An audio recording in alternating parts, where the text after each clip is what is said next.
Hello, this is Russell Hawley at the Tate Geological Museum in Wyoming.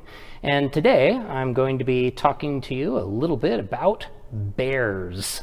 And I've got the skull of a bear to show you right here.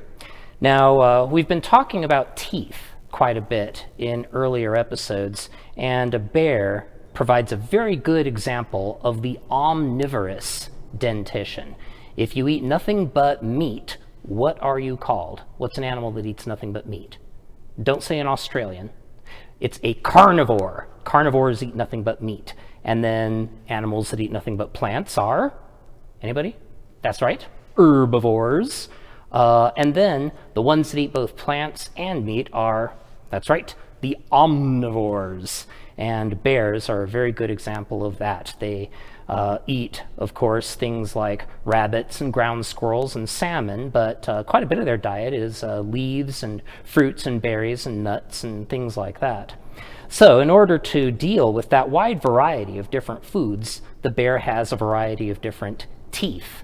We've got our incisors in the front, 3 pairs of incisor in both the upper and lower jaws. Those are for cutting, biting into an apple, for example. And then we've got the canines, and those are the teeth that come into play when the bear is taking on the role of predator, grabbing at something that's trying to run away.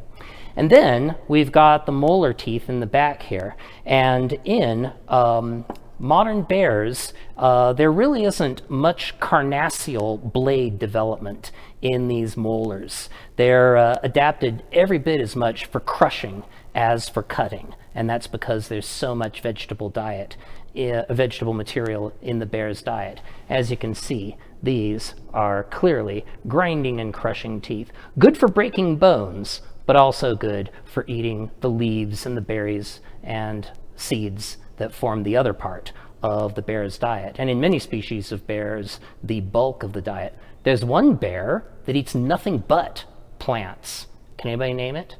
That's right, the panda bear, pure vegetarian.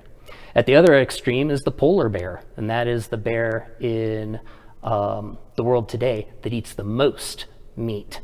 Now, the 2 species of bear that are found down in Wyoming are the black bear, like our friend here, and the other, the much larger grizzly bear. And we've got the skull of a grizzly bear right there. So built very much on the same sort of plan as a black bear's skull, only quite a bit bigger. And they too will take animal tissue in their diet as well as plants. And here we see those canines, the business end of the animal, if you happen to be the prey that he's after. As big, though, and as impressive as those are, have a look at this. This is a single canine tooth from a bear that used to be in Wyoming during the Ice Age, but isn't anymore. It's extinct now. This is the canine tooth of the giant short-faced bear, Arctodus. And we've got the skull of one of those right here. So let me put our black bear down here for a size comparison. A black bear is nothing to sneeze at. Every year in Yellowstone, people are injured and sometimes even killed by black bears. So they are a dangerous animal, but the short-faced bear kind of makes it look like a puppy. This was not only Wyoming's largest bear, it was the largest meat-eating land animal in the world during the Ice Age, and larger than any bear in the world today.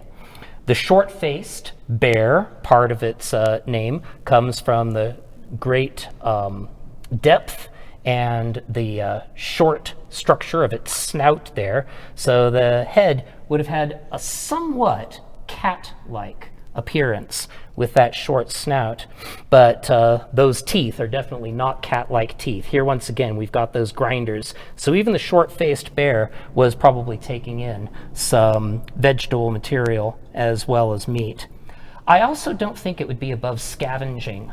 One of the big mysteries about our mammoth at the museum, Dee the mammoth, is that it's missing the lower part of its left hind leg. And after 4 years of searching, we never did find it. And Where did it go? Is it still out there? Would we have found it if we'd kept on looking?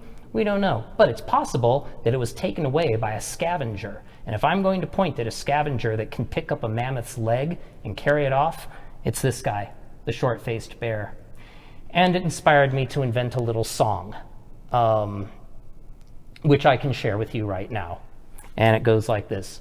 Short-faced bear, Dee was scavenged by a short-faced bear. It was a creature with a lot of hair. It took his lower leg away from there. We don't know where.